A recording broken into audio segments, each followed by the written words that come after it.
আলাইকুম। মালয়েশিয়াতে আজকে মালাক্কা মসজিদে এসেছি এবং ওযুখানা দেখে আমি সত্যি অবাক হয়েছি।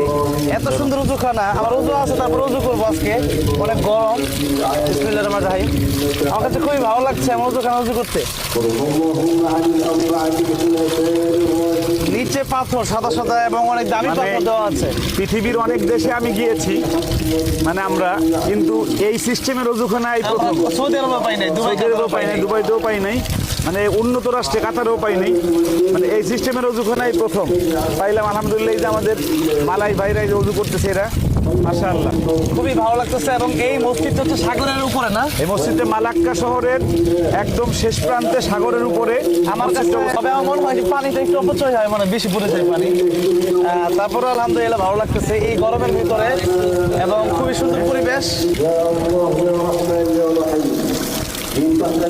আলহামদুলিল্লাহ আমরা ওযু শেষ করলাম।